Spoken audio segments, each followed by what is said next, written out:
The New England Patriots have the chance to go for the series sweep of the Buffalo Bills this weekend. No, it's not 2007, but it is time to cross the streams. Stick around. You're about to be locked in to the Locked On Patriots podcast. You are Locked On Patriots, your daily New England Patriots podcast. Part of the Locked On Podcast Network, your team every day.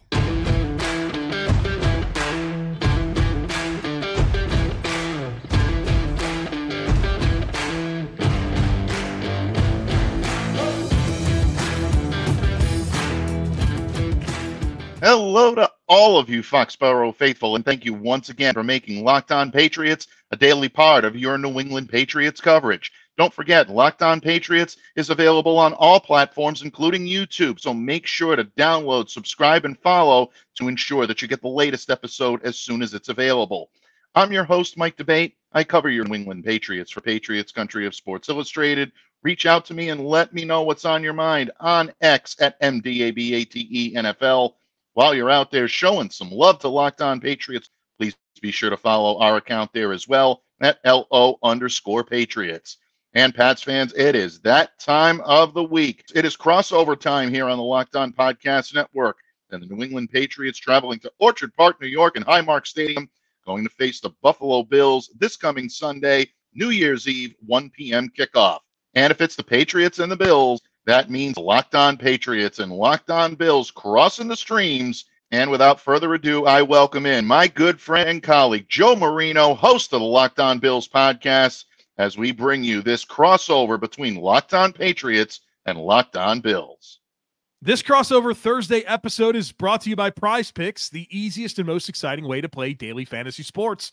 Go to prizepicks.com/LockedOnNFL and use code LockedOnNFL for a first deposit match up to $100. I'm Joe Marino, host of Locked On Bills, joined by Mike Debate, the outstanding host of Locked On Patriots, here to get you ready for Week 17. The 9-6 Buffalo Bills hosting the 4-11 New England Patriots, but a Patriots team that seems to have some life here lately. They've won 2 of their last 3 after a 2-10 start. Bailey Zappe, now the starting quarterback. They're 2-2 with Zappe as a starting quarterback.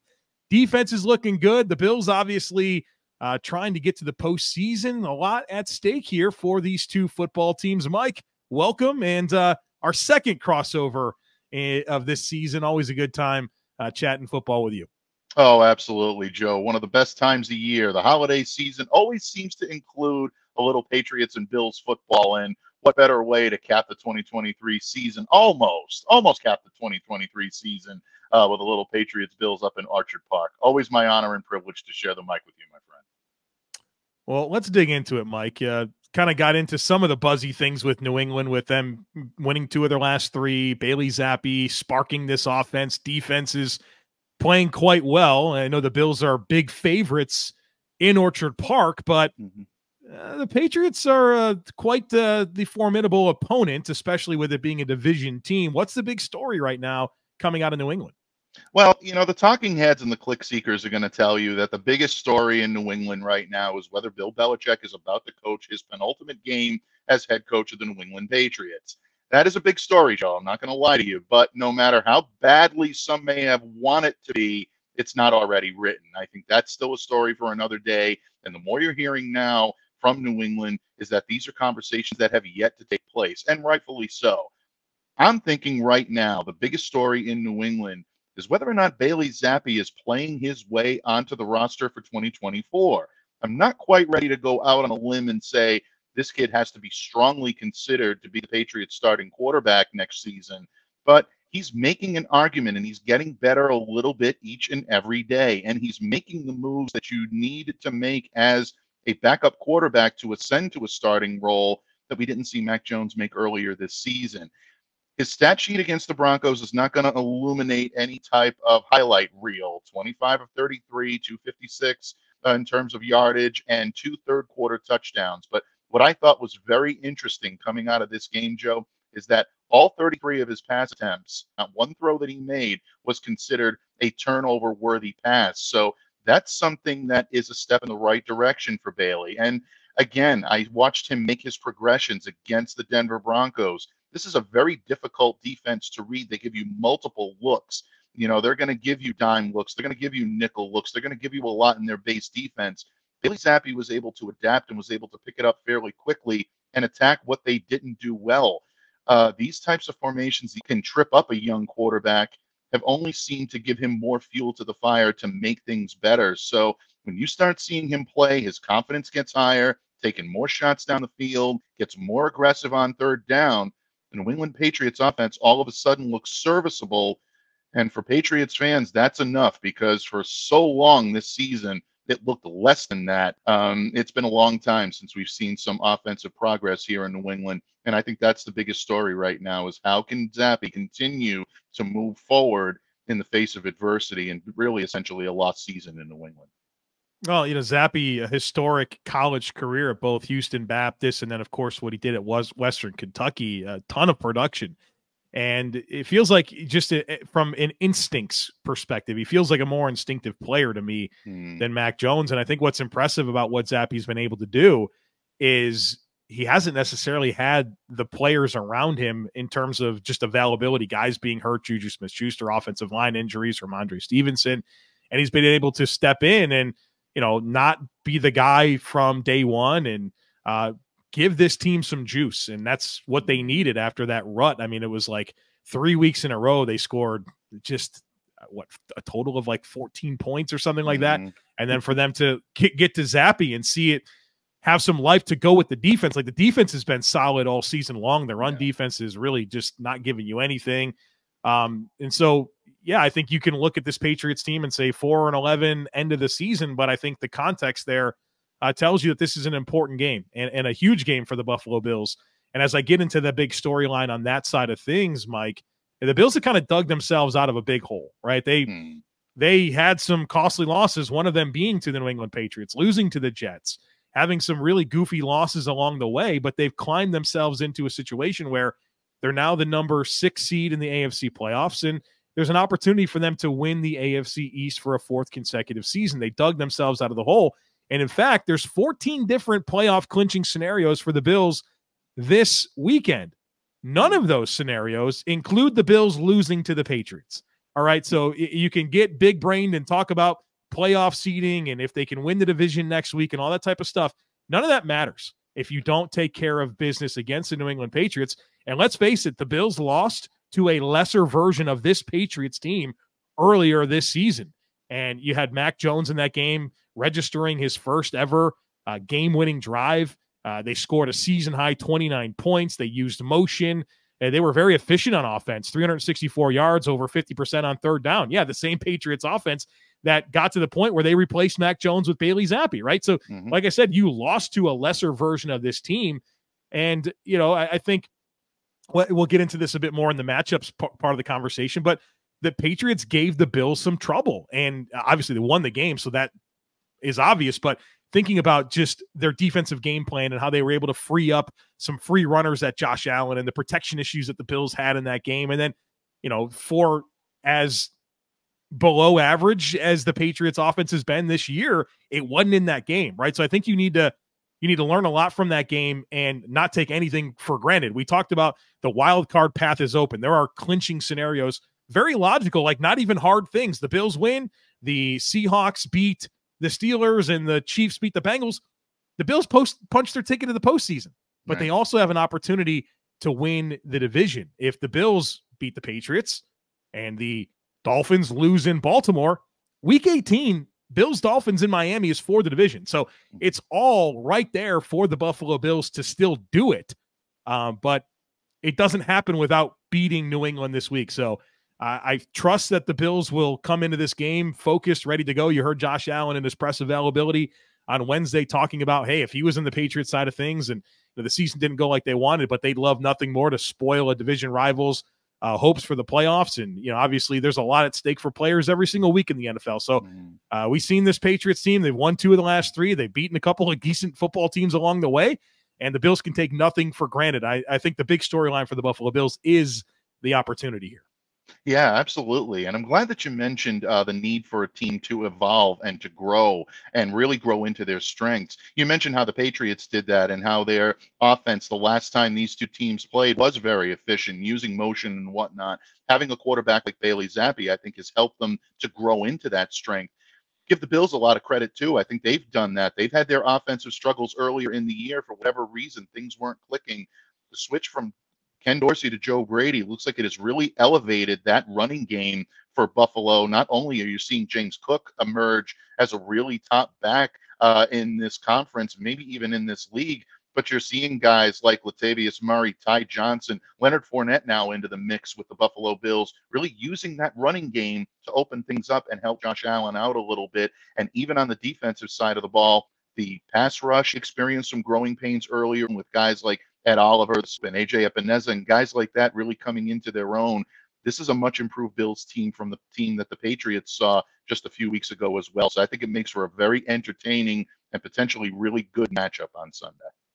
All right, we are going to dig more into those matchups. I definitely want to get into the run game dynamics. You talked about pass rush on both sides is going to be interesting. So stick with us. But folks, you got to check out PrizePicks. PrizePicks is the funnest, most exciting, easiest way to play daily fantasy sports. I love the format. It's incredible. It's just you against the numbers. It's not you against thousands of other players, including pros, including sharks. It's just you against numbers. Here's what you do. You select two or more players.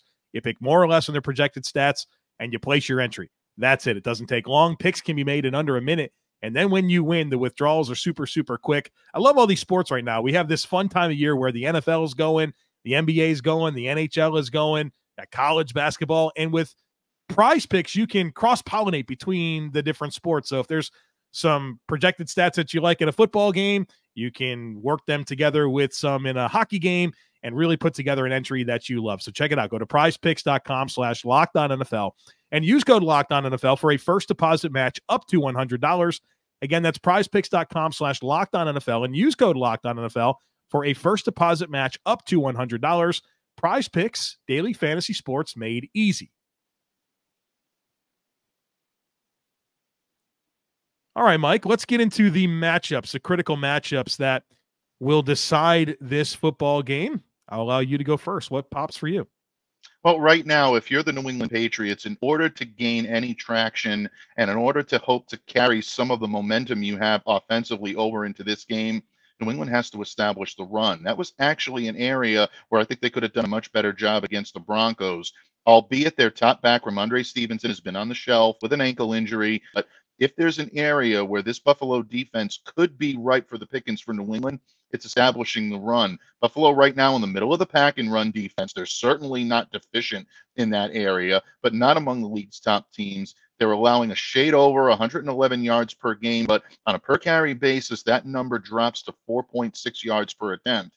That's near the bottom of the league. So what Ezekiel, Elliott, and company need to do is take their running game away from simply between the tackles and try to get some traction early on, try to maximize each carry, especially on the early downs. If they can do that, they can start to chip away at where Buffalo is really good, and that is stacking, making sure that your opponent is always playing from a position of weakness rather than strength, and then they can really go to work on you. So right now, from an offensive standpoint, at least from a Patriots side of things, I'm watching the running game a little bit more than I'm watching Bailey Zappe going against that secondary right now. That's going to be an extremely tough matchup for Bailey, but if they don't get a complementary run game going, I don't think it's going to matter much what Bailey is doing. This Buffalo defense can lock you down when they know they've got you down. Yeah, I think that's a good call out. And I think running the football is something that you feel like with Bills coming, with teams facing the Bills and the potency of Josh Allen and the offense, you kind of know that on a weekly basis, testing that run defense is going to be a big part of the opposition's formula. And I'd expect nothing less with the Patriots coming into Orchard Park for this football game. And I think on the flip side, I think the Bills rushing offense against the Patriots run defense is going to be important. And it's a little bit different. You kind of talked about some of the statistical issues that the Bills have had. They've given up some explosive runs. I think a lot of that was a little bit earlier in the season. I think lately the run defense has been much, much better. But you talk about a good run defense, I think you point your finger right to the New England Patriots, who've held their last 6 opponents under 85 rushing yards, 9 of the last 10 opponents under 85 rushing yards. And this is going to be an interesting foil because the Bills have run the ball really well. They've gone over 100 yards in each of their last 6 games with some huge days against Dallas, big day running the football against Philadelphia, big day running the football against Denver, right? So there's been some good success. You mentioned James Cook and his emergence as a top back in the league, third in the entire NFL behind Tyreek Hill and Christian McCaffrey in yards from scrimmage.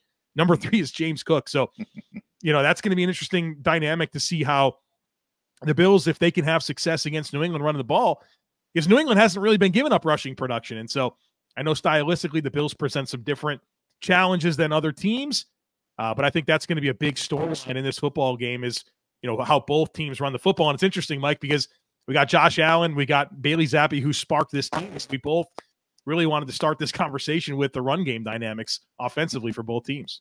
Yeah, it is. It's interesting. And it just goes to show you the strengths of these teams and how certain storylines that fall under the radar for most franchises really become top of the line. They really become top of mind when the Bills and the Patriots play one another. The chess match between these two teams who know each other so well, it's the little things that can matter.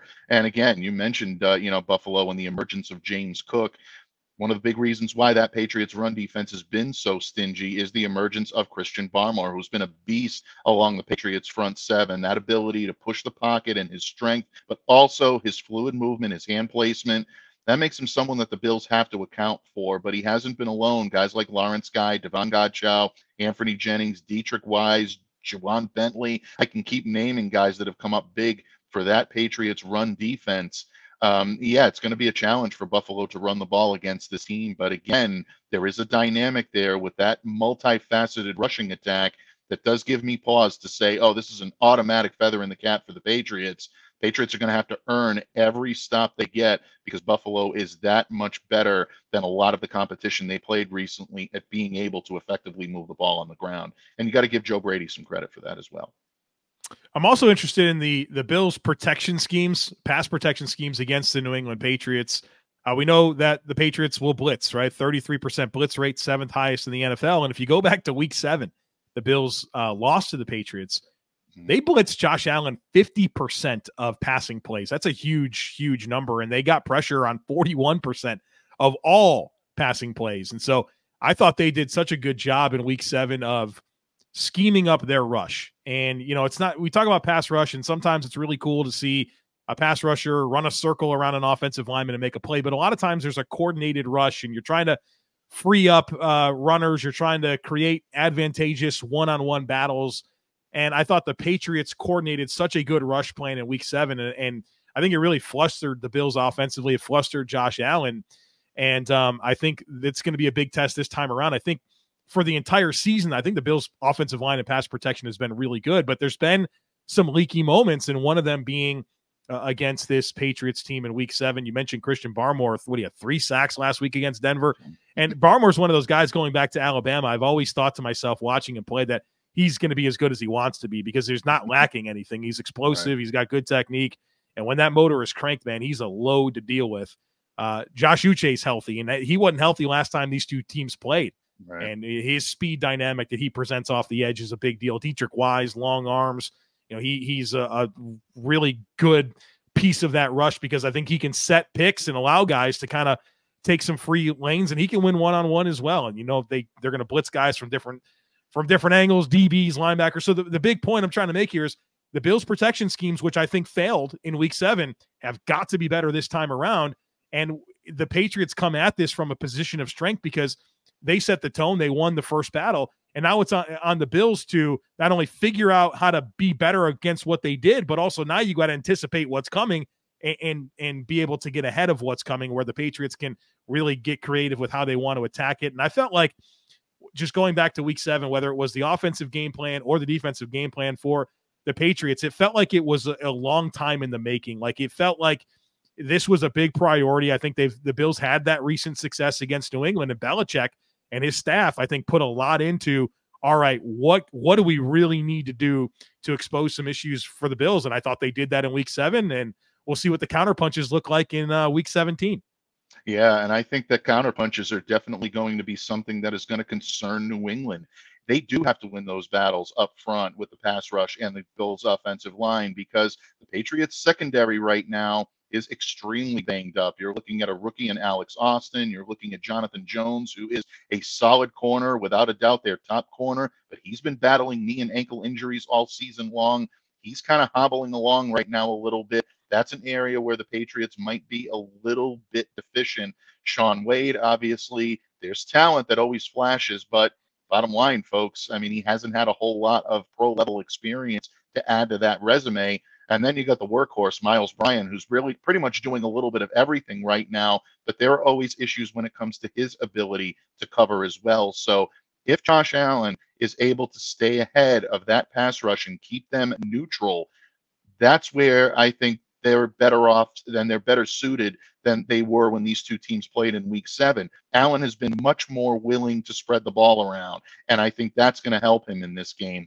Gabe Davis is starting to come into his own, play into the name that he's made for himself over the last few years. Khalil Shaker, Trent Sherfield, they've been more involved. I like the fact that they've gotten the tight ends more involved, whether it be Dawson Knox or Dalton Kincaid. These are going to be guys that the Patriots have to attend to, and they have to account for. Every single one of them is capable of making the play when needed. So, again, if the Patriots are going to win those battles up front, it's going to be up to Uche. You mentioned Barmore, Jennings taking a more active role, Dietrich Wise. These guys have to be on their game because if Allen is able to pick apart that secondary, it's ripe for the pickings for him to do so this week. All right, a good deep discussion here on the matchups. You can sense it from both sides here that there's a lot of different dynamics in this one that are going to be important, and I think that's when you know an opponent so well. I mean, this is the 15th time Belichick has went up against McDermott.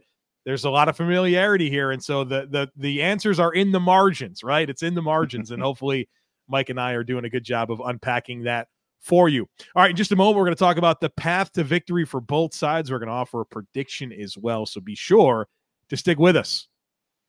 But folks, when you're hiring for your small business, you want to be certain that you have as many top-tier candidates as possible to interview, and that's why you have to check out LinkedIn Jobs. LinkedIn Jobs has the tools to help you find the right professionals for your team faster and for free. LinkedIn isn't just another job board. LinkedIn has a vast network of more than 1 billion professionals, which makes it the best place to hire. And hiring is easy when you have that many quality candidates. So easy, in fact, that 86% of small businesses get a qualified candidate within 24 hours. LinkedIn knows that small businesses are wearing so many hats and might not have the time or resources to hire. Well, thankfully with LinkedIn, the process is intuitive, quick, and easy. And they also just launched a feature that helps you write job descriptions. So that makes the process even easier and quicker. So post your job for free at linkedin.com/LockedOnNFL. That's linkedin.com/LockedOnNFL to post your job for free. Terms and conditions apply. All right, Mike, it's time to talk path to victory and offer a prediction here. And from the Bills side of things, I have 3 critical factors down in the path to victory. Number one, and I'm not necessarily saying number one as this is the most important. I have 3 things that I think are all really important. But the first thing that I'll mention is getting the ball out of Josh Allen's hands. They struggled to diagnose those free rushers in the last game. And I thought they struggled to do a good job of replacing the blitz with the ball. And so, they were blitzing like crazy. And where the blitz is vulnerable is where are those guys left? Where do they come from? There's space available. Throw the ball there. And I think that the Bills need to do a better job of baking in answers for Josh Allen against these aggressive pressure looks and getting the ball out of his hands. And hopefully, for the Bills' sake, that looks a lot better with Joe Brady coordinating the offense than it did with Ken Dorsey back in week 7. So I think some efficiency in the passing game and getting the ball out of Josh Allen's hands into playmakers is important. And then I think just from there's some athletic advantages that you have. I don't think the Patriots are super dynamic athletically at linebacker. We'll see if Peppers can go at safety. That's going to be important. But I think they're missing some of their back 7 and missing some athleticism that the Bills should try to do their best to take advantage of. And I think their best way to do that is going to be getting the ball in the hands of playmakers and having them win after the catch, because I don't think the vertical passing offense is really going to be there. The Patriots don't give up explosives, and the Bills' vertical passing game hasn't been consistent this year. So I think your recipe there is quick game, ball out quick, win in space. Number 2 is turnovers. And in a game like this, where we've talked about running the ball, we've talked about protection issues potentially on both sides of the equation, drives that end in kicks are not a bad thing. And we know, come on, everybody understands that Josh Allen has the propensity to turn over the football. He scores a lot of touchdowns, but he also put the ball out there, once or twice in a game.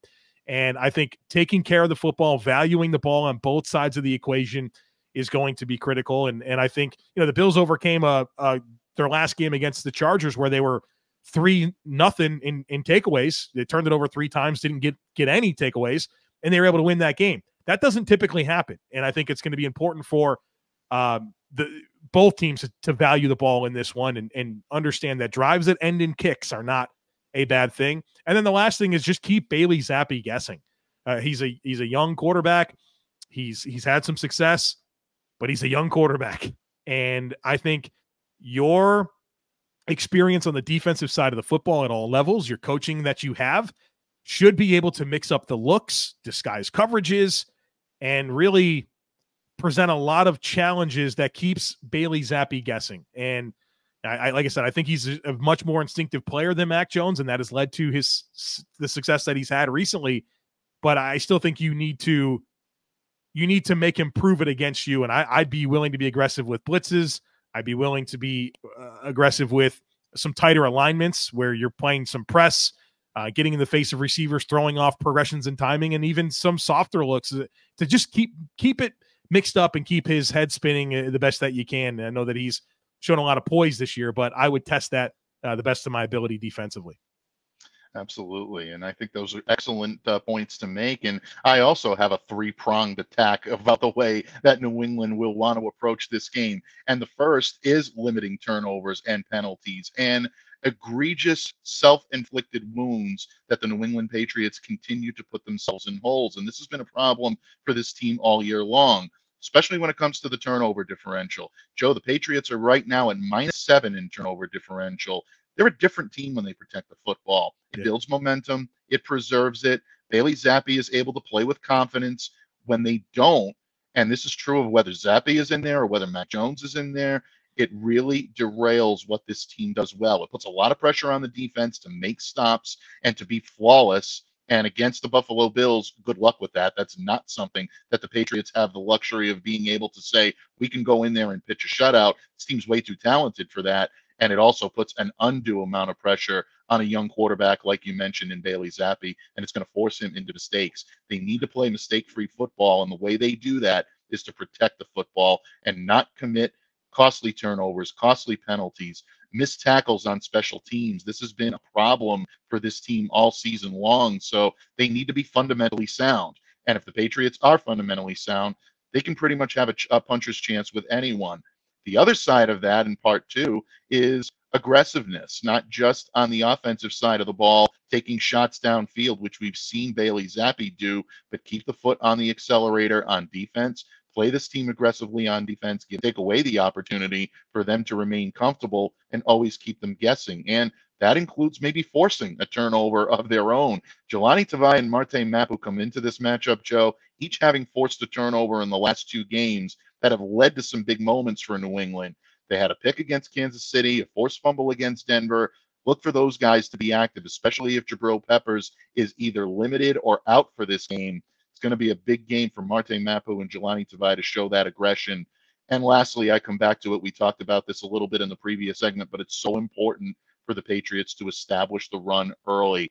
Bailey used the deep ball to get things going against the Broncos last week. It worked because the Patriots played to the weakness of the Denver Broncos defense. They're not going to have that luxury this week against a much better Buffalo defensive front and secondary. So if they can find a way to get traction on the ground, it's going to make things easier for them in so many aspects. So there's my 3-pronged attack for the way the Patriots can pull out an upset victory in Orchard Park this weekend. All right, well, let's make a prediction here. If the Patriots are going to pull off that upset or not. The Bills 12-point home favorites as of the recording of this podcast, courtesy of FanDuel. The over-under set at 40.5 in terms of total points. So Vegas is not seeing a ton of points in this football game. And so this is where I have it. I completely see the path for the Patriots to play spoiler. I absolutely do, especially with the way that they're playing, the way that they're playing on defense, the run defense. I mean, they're not giving up yards to anybody, dude. Like, I mean, I'm sure you're keenly aware of this. Like, they're not giving up yards. Like, they're very good on defense, and if they cannot beat themselves on offense, I think that'll be really, really important. I don't think the Bills lose this game.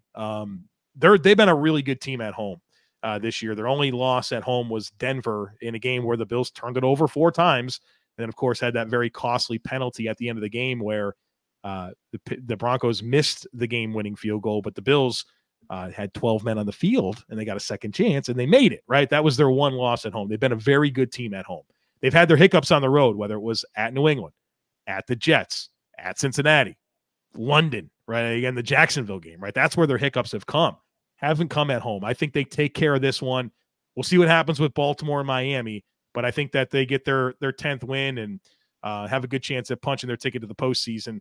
But they better show up and not take this one for granted, because this Patriots team will beat you. I have the Bills winning this one 27-13. Yeah, I agree with you in that regard. I don't think the Buffalo Bills lose this game. Like you said, they're playing for playoff spot, and all of these scenarios that include them being able to set up next week's game with the Miami Dolphins for potentially the AFC East and defending that division crown starts with them getting a win against the Patriots. And right now, the Bills just have too much in all 3 phases, I think, for the Patriots to overcome. Pats are always going to have that puncher's chance. I think they keep this one closer than some may think, but ultimately, I do think the Bills end up taking this. I have them winning this 24-17, limiting Bailey Zappe in terms of his ability to get the offense going, and I think they're able to get some traction against this defense that's going to have a lot put on its shoulders this weekend on New Year's Eve. So there you have it. The crossover preview in the books, but there's still plenty of coverage coming your way, both on Locked On Bills and Locked On Patriots. So for all the pre and post game coverage you could handle, make sure that you are subscribed to both of the podcasts. Check out what's going on. Would also love it if you took a second to rate, review, and share the podcast. Have a great rest of your day. We'll catch up with you again real soon.